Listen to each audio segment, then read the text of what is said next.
Alright guys, quick update here. Another thing, pulled this motor out quick to do valve springs, and with these motor mounts, the 4-cylinder sits like this and the V8 sits like this.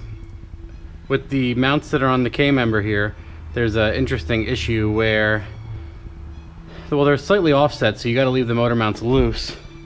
They have a little slider on them because this mount's a little bit farther back. So you want to do is leave the motor mounts loose when you drop it in, and make sure the motor is just level enough for you to plug everything in and doesn't interfere with the firewall or whatever. Anyway, the motor mounts come up in these big giant square offs with the lip and everything else, and you can see I trimmed them off. Corey, the guy that gave me the turbo kit, built the turbo kit for me, and they don't tell you this on Current Performance's website, probably because we discussed it probably scares people away from doing it. Anyway, you got to trim these because the motor is like this and it'll interfere with the motor mount. So you trim them out and everything's good after that. Another thing you should do before you put your motor in is make sure your torque converter and everything fits. Now this is a 6-liter, so it came with the flat flex plate with the spacer behind. It has 6 bolts, a 480 E converter specific. Usually I'll have 8 or 6, all 6 bolts. Like on this guy over here is a stock converter. Aftermarket ones usually only have 3.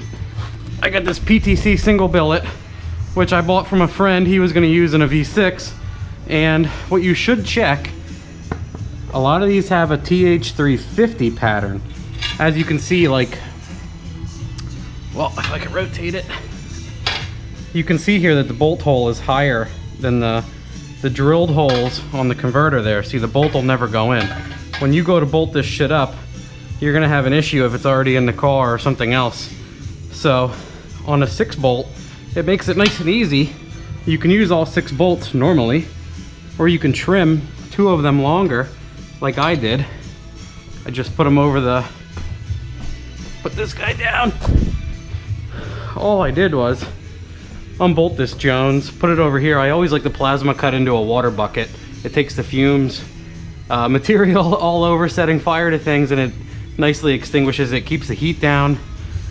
Smell usually too, but that's one thing you gotta watch out for. I wanted to note with the mounts and the flex plate. You gotta make sure, a lot of budget converters sometimes even when you order a TH400 pattern, which is the wider pattern, they give you the 350 pattern. So it's nice to have 2 cut into your 6.0 flex plate if you can. You can do this with a whizzer wheel or a file or a plasma cutter. I mean, super fast obviously, but kind of shitty looking, but physically it'll hold fine. You can even, if you're in a jam and everything else is in the car and you're so far along, I have pulled the starter out and sat here and just went with a fucking hand grinder until these holes were all big enough to put bolts in. And another thing to make sure is don't just drill this guy out and put a bolt in it. You might offset the rest of them.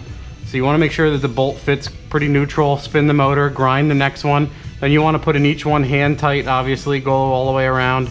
You always want to make sure you can get them all neutrally, because if you have one of these cut off and you offset the other ones and you cross thread, the threads on your torque converter, if it's a thread-in style torque converter, some of them just have a plate with an eyelet, and you're gonna put a nut and a bolt and the lock washer and everything on. That's like old school small block style. The newer shit, the bolt seems to go right into the torque converter. It's threaded.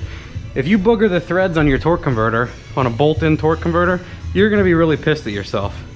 Trust me. I haven't done it, but you're gonna be upset if you spend some money on a converter and you do that. So that's update for now.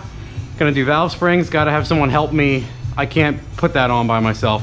I mean, I might be able to, but I'll probably hurt myself.